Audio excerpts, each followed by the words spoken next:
Olá, pessoal. De novo, a nossa aula de genética, né?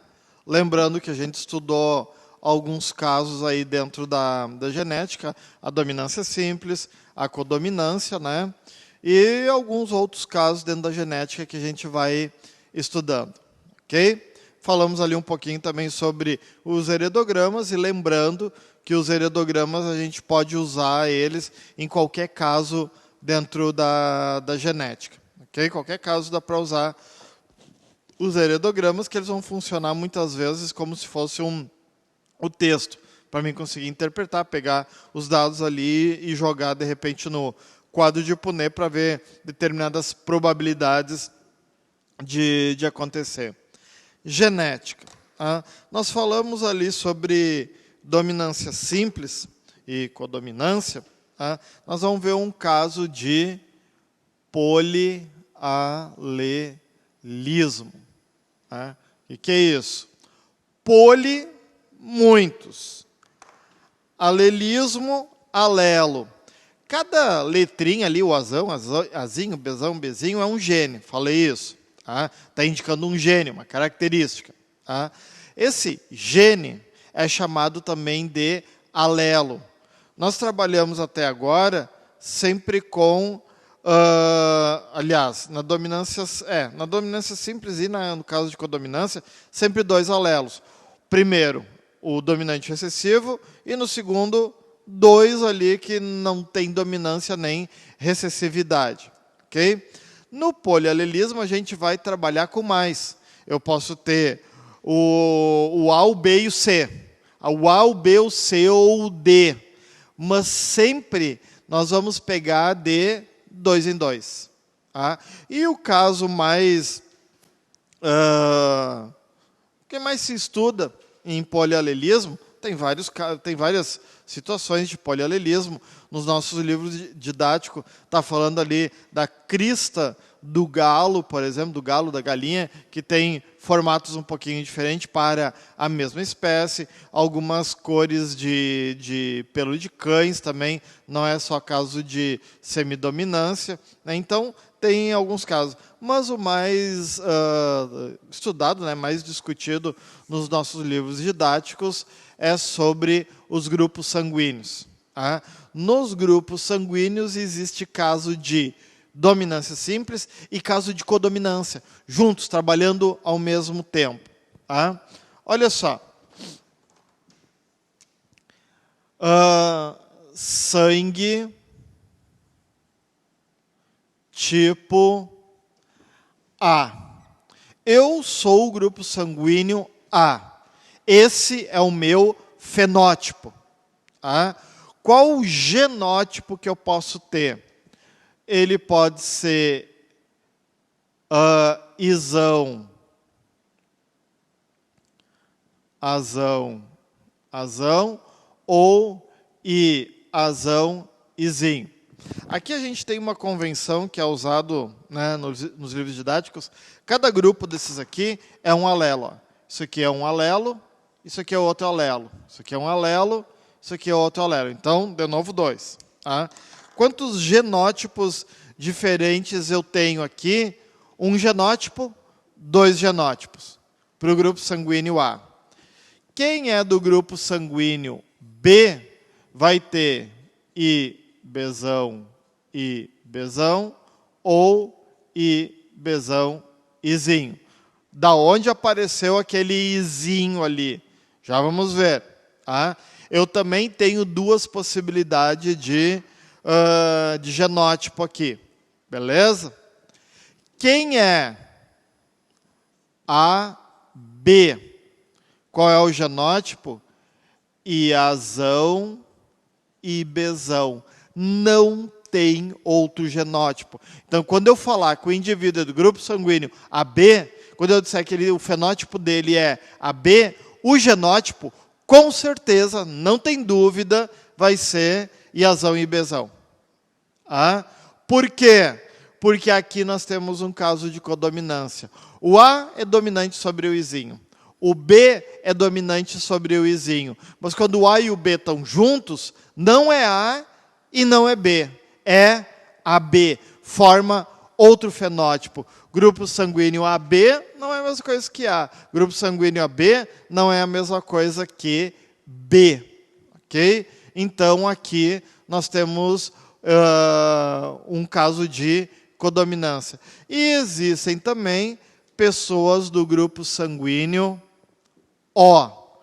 Qual será, pelas dicas que tem aí, qual será o genótipo do indivíduo que é do grupo sanguíneo O? Qual será? Iazão, IBzão, foi já, não tem outra possibilidade. O que está faltando? Izinho. Quem é do grupo sanguíneo O é recessivo, e só tem um genótipo também. É o mais recessivo. E aqui nós não estamos falando de melhor ou pior. Quem é do grupo sanguíneo é pior. Não tem nada a ver com pior. Todos os sangues são bons, né? Não é ruim um tipo de sangue. Só que tem um dominante e um recessivo. O canhoto ou o destro é melhor? Não, os dois são bons iguais. Então, é só característica. Lógico que tem algumas doenças, que daí vai ter, quem é normal é dominante, quem tem a doença é recessivo. Ou algumas doenças são dominantes e a normalidade é recessivo. Daí é outra história, daí sim, daí faz diferença ser bom ou não. Então, o O é recessivo. Então, por que polialelia? Quantos alelos está trabalhando aqui? Lá na dominância simples eu estava trabalhando com o azão e estava trabalhando com o azinho.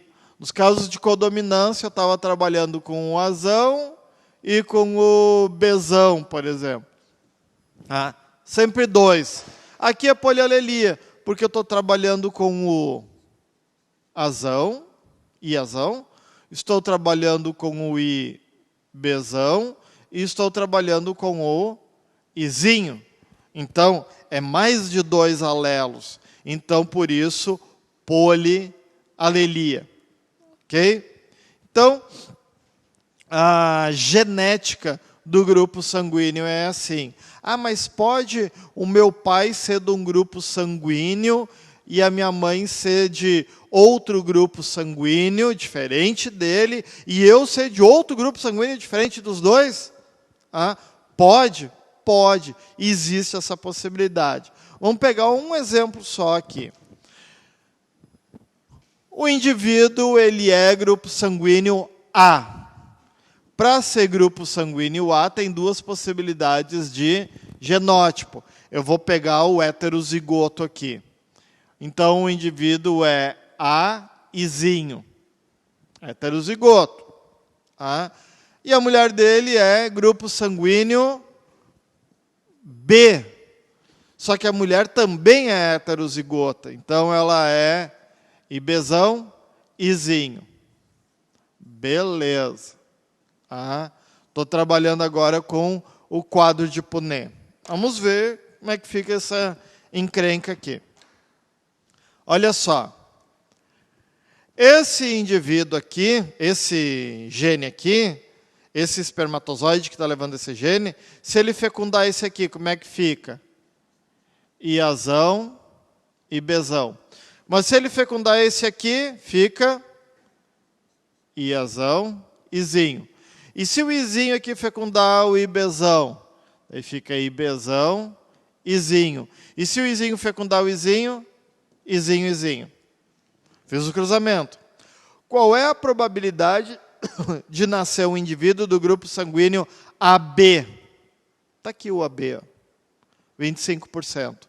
Qual é a chance de nascer um indivíduo do grupo sanguíneo B? Está só aqui, B, 25%. Qual é a probabilidade de nascer um indivíduo do grupo sanguíneo A? Está aqui, 25%. E O, 25%. Então, o pai é A mãe é B, e pode ter filho O e pode ter filho AB. O AB até faz sentido, né? A mãe é A, o pai é B, se nascer um filho AB, tá, beleza, faz sentido. Mas daqui a pouco parece que é meio esquisito. A mãe é A, o pai é B e nasceu O. Parece que não pode ser, mas geneticamente é viável. Então aqui, se o pai é heterozigoto A e a mãe é heterozigoto B, ou vice-versa, pode ter filho de qualquer grupo sanguíneo. E assim vai. Então, por exemplo, se o pai é AB e a mãe é AB, pode ter filho AB? Pode.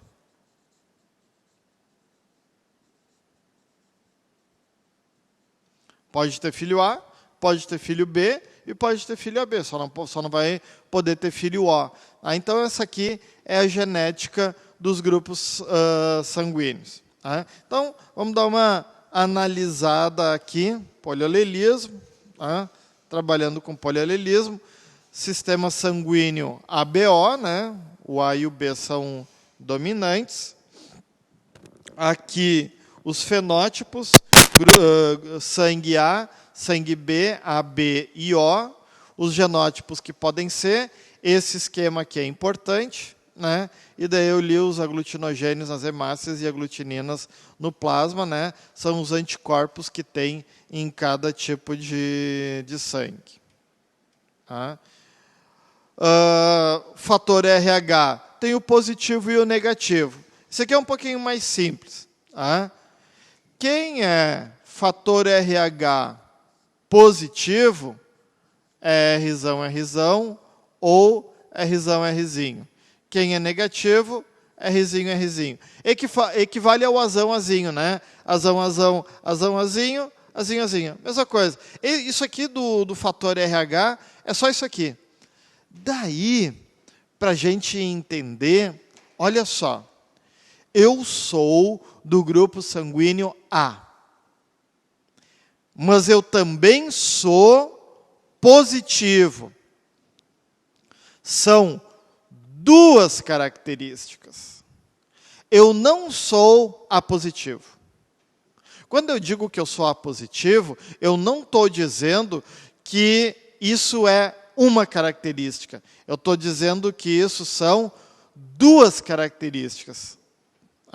Então, não tem nada a ver ser positivo com ser A. São coisas diferentes. Mas como as duas são importantes em termos de doação e recepção de sangue, a gente leva em consideração. Então eu tenho A positivo, duas características. É a mesma coisa que eu falar que eu tenho cabelo castanho e olhos castanhos. São duas características. Então A positivo. Vindo aqui, fator RH.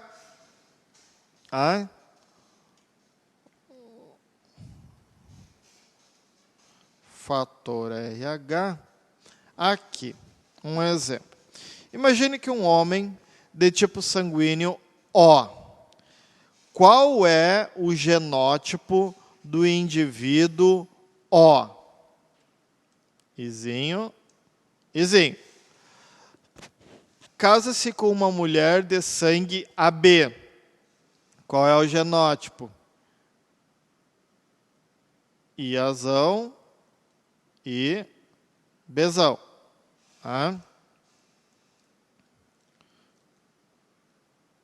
Sim. Qual é a probabilidade desse cruzamento gerar descendentes de sangue O? Vamos ver. Um é O e o outro é AB. Vamos ver.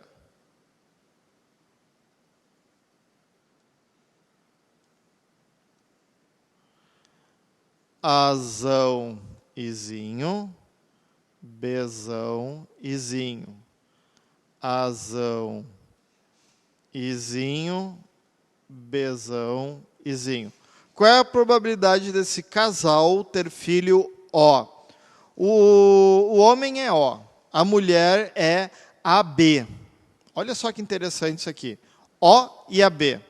Só vai gerar filhos A ou filhos B. Nesse caso aqui, nunca os filhos vão ter o mesmo fenótipo dos pais. Tá? Então, um caso, né, interessante. A probabilidade é nula, pois esse cruzamento só originará descendentes A, B e AB. O cara começa a ler essa alternativa aqui, a probabilidade é nula. Pá, já taca ali, pá, é essa aqui. A probabilidade é nula. É nula, já vi ali que não tem como nascer filho O. Espera aí, tem um outro ali, probabilidade nula. A probabilidade é nula, pois os descendentes gerados poderão ter apenas genótipos A izinho e B izinho. É essa. Tá? Então, eu tenho que cuidar aquilo que eu estou lendo, aquilo que eu estou interpretando. E isso aqui é para pegar mesmo quem não está prestando atenção. É pega-ratão? Não, está bem claro ali, não tem nada de pega-ratão aqui. Mas se a pessoa não estiver atenta, taca lá a primeira alternativa primeiro. Uma mulher que teve ao nascer, essa aqui, aqui. Um homem do grupo sanguíneo AB é casado com uma mulher cujos avós paternos e maternos pertencem ao grupo sanguíneo O. Esse casal poderá ter apenas descendentes. Olha só.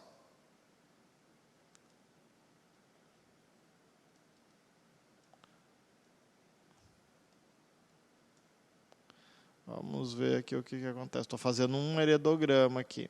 Olha só. Um homem de grupo sanguíneo AB, tá? O genótipo dele é AB, não tem dúvida. É casado com uma mulher cujos avós paternos. Esse aqui é a mulher. Esse aqui é a mulher. Tá? O pai dela, esse aqui são os avós paternos. Aqui está a mãe. Então, aqui os avós maternos. Os avós paternos e avós maternos, todos são O. Então, se esse aqui for O, esse aqui for O, esse aqui for O e esse aqui for O, aqui só pode ser O, porque só está recebendo izinho.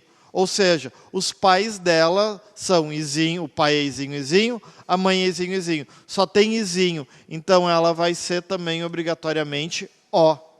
Então, a mulher é O e o homem é AB. Tá? Esse casal poderá ter apenas descendentes do grupo. Isso aqui é a mesma questão da outra, só que está fazendo outra pergunta. Eu não estou ligado. Se o pai é AB e a mãe é AB, eles podem ter letra C. Só podem ter filhos do grupo AB e O. Porque o pai é AB e a mãe é O, então letra C. Não, eu tenho que entender que o pai é AB, a mãe é O. Eu tenho que fazer esse cruzamento, que é o mesmo cruzamento que nós fizemos antes, e eu vou entender que a letra D, que só poderão ter filhos do grupo sanguíneo A e grupo sanguíneo B. Ok? Então, duas questões aí falando sobre os grupos sanguíneos. E aqui nós temos um caso aqui, que é o fator RH. Fator RH. Se a pessoa tem sangue O, negativo, e sangue positivo. O indivíduo que tenha grupo sanguíneo, a pessoa que é grupo sanguíneo positivo, não pode, pode receber sangue tanto de positivo quanto de negativo. Mas quem é negativo pode receber sangue negativo, mas não pode receber sangue positivo. Por quê? Porque se receber sangue positivo, pelo menos a primeira vez não vai ter maiores problemas quando for positivo por negativo. Por quê? O negativo não vai gostar desse sangue positivo e vai criar anticorpos. Agora, eu tenho um sangue negativo com anticorpos. Se eu colocar a segunda vez sangue positivo nesse mesmo sangue negativo, o que vai acontecer? Esse sangue que entrou, ele vai ser coagulado por causa dos anticorpos. Esses anticorpos vão destruir as células que entraram, o sangue vai coagular e vai dar problema. Então, eu tenho sangue negativo. Eu sou A negativo. Recebi sangue positivo a primeira vez, não deu nada, porque eu não tinha anticorpos. Mas como entrou sangue positivo, o meu corpo criou anticorpos. Então, quando entrar sangue desse mesmo tipo de novo, os anticorpos que eu tenho vão destruir. E daí nós temos um caso aqui que se chama eritroblastose fetal. A mulher é grupo sanguíneo negativo e vai ter uma criança que é do grupo sanguíneo positivo. Mulher negativa, está grávida e tem um filho positivo. Essa criança nasceu de parto normal e, por acaso, misturou o sangue da mãe com o da criança. Às vezes acontece pequenas lesões, né? E mistura o sangue. O sangue da criança que é positivo foi para a mãe. Não acontece nada para a mãe, nem para a criança. Só que o sangue da mãe cria anticorpos. Beleza? Tudo bem. Daqui, 2, 3 anos, a mulher resolve ter outro filho, e daí esse outro filho, esse segundo filho, também é positivo. Daí, se o sangue da mãe, por acaso, for para o corpo da criança, em alguma pequena lesão, eventualmente que pode dar, cordão umbilical e tal, vai sangue da mãe para a criança com anticorpos. E daí vai dar problema na criança, vai coagular o sangue da criança, e daí vai dar problemas neurológicos, que a gente chama de eritroblastose fetal. E daí vai caracterizar um problema lá grave, né? Hoje em dia consegue-se resolver isso fazendo uma transfusão de sangue na criança para que não dê tempo de coagular o sangue e dê problema para a criança, né? Mas imagina isso antigamente quando não se tinha isso, né? Então a criança nascia bem e daqui a pouco começava a ter problema, né? Se ela não morresse, ela poderia desenvolver esse retardo mental, né? E ter o problema. E não era tão raro, né? Lógico, se a criança for positiva e a mãe negativa, e o sangue da mãe da criança não se misturarem, quando acontecer o parto, não vai ter problema nenhum. Mas se o sangue misturar pela primeira vez, não tem problema. Mas a segunda vez, o segundo filho positivo da mulher pode ter problema. Agora, se essa mulher teve uma transfusão de sangue quando tinha 10 anos de idade, recebeu positivo, não deu nada para ela está bem, mas criou anticorpos, se ela tiver um filho, o primeiro filho, e esse filho for positivo, e houver contato do sangue da mãe e da criança, pode dar problema no corpo da criança. Okay? Então, aqui, por causa do fator RH, pode ter esse problema de eritroblastose fetal. Posso colocar negativo no positivo? Posso, não tem problema nenhum. Eu não posso colocar o positivo no negativo. E se eu tenho um indivíduo positivo, casado com outro indivíduo, com uma mulher positiva, se eles forem heterozigotos, 75% de chance de nascer uma criança positiva e 25% de nascer uma criança negativa. Okay? Então, aqui nós temos a genética do grupo sanguíneo do sistema BO e do fator RH. Isso caracteriza caso de polialelia dentro da genética. Okay? Então, aqui nós vemos os casos de polialelia, né? vamos continuar estudando os outros casos dentro da genética. Esse tópico é isso. Abraço, até mais.